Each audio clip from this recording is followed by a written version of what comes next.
Welcome back. Today we got a little project on cheap. As many of you know probably, this temperature gauge and compass dims when you turn the lights on. So if you drive during the day with lights on, you can't see it anymore. It's a bit annoying. I always wanted to do it, but it's a bit of work. So we took the console down, which is pretty simple. There's only one screw here, which is, sorry, I don't know if that's visible. This one screw, which is this one here, and then it holds here, so you just pull it backwards and it comes down. So what we need to do is figuring out where ignition and light is. So if you look at the connector with the bigger part at the top, the second from the right is the light switch, which is, I can't see what color that is. Hard to see, maybe purple or something like that. So that's the light switch. So we need to cut this wire, and what I do, put a little switch in, just one of these, and I drill a hole here so it's out of the way, it's not sticking out, so that goes here. What we're also going to do is fit a little clock, because the dash clock is, this one is rubbish, it's not going to work. And also a USB power outlet, which is one of these boxes here. They come cheaply, most likely from China. The rating is Chinese, so I think it's from China. They got two USB power outlets, and I need that for the dashcam and also my hands-free, and perhaps the SatNav, because that only, the hands-free only needs charging, but the SatNav is annoying because you got the cable everywhere. So that's the plan for today. This USB power thing will be powered from ignition. Ignition is, let me check that. Where's my drawing? Again, back to the connector. Bigger part at the top, and the leftmost, which is sort of white black or so. That's the ignition. So we need that one as well. We need it also for the clock. Ground is easily found here on the lights, and one of those is permanent power, so we don't need to mess up there.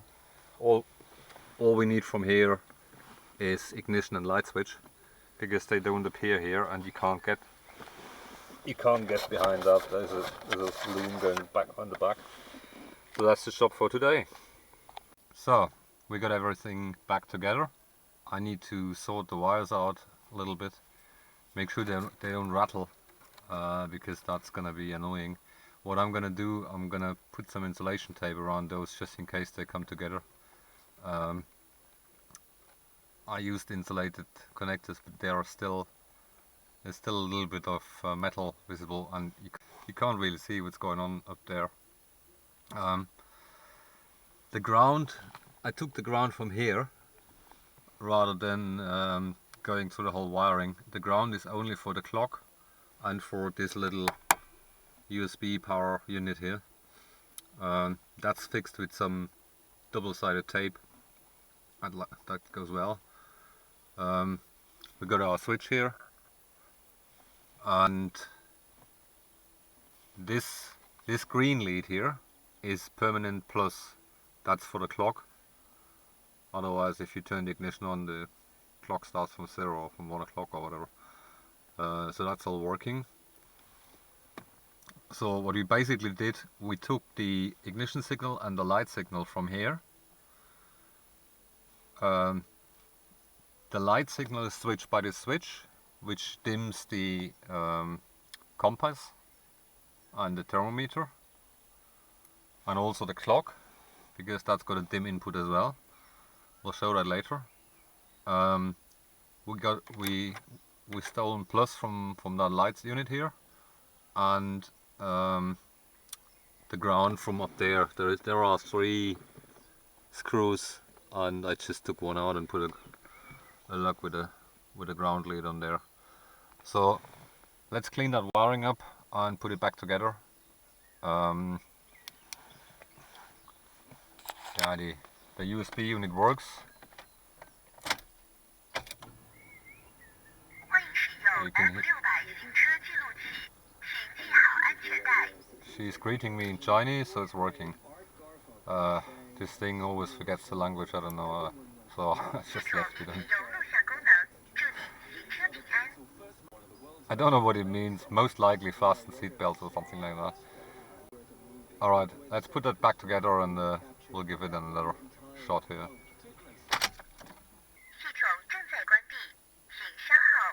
She also says goodbye, so I think so. I don't know, don't speak Chinese.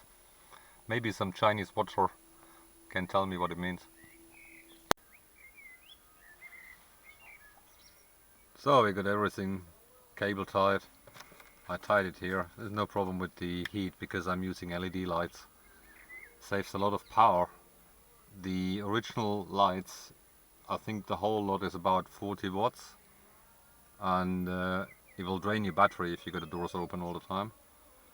So I decided to switch to LEDs, and that works great. It doesn't get hot anymore, and it doesn't draw 4 amps as before.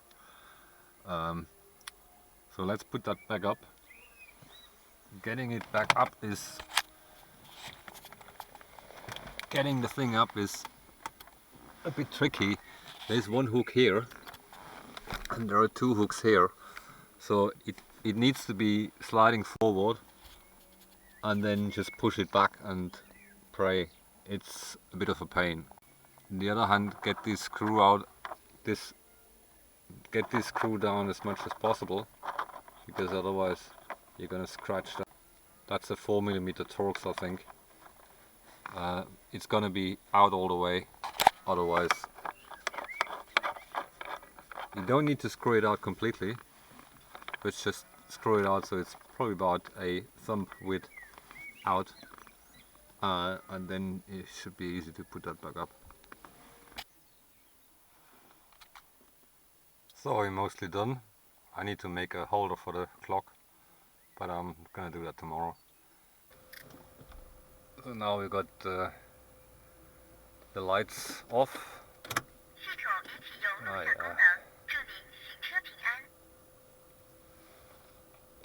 And now we can dim it with the lights on. So that was the plan, because that's not visible at daylight. There's no way. And sometimes you want to see your compass or your temperature.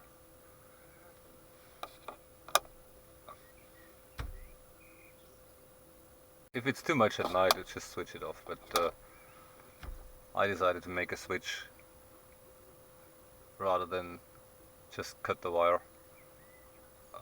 USB charger works as well. Again, I need to make a holder for the clock, which I put somewhere here. Or on the side, I don't know, somewhere. Alright, job done. Thanks for watching, until next time.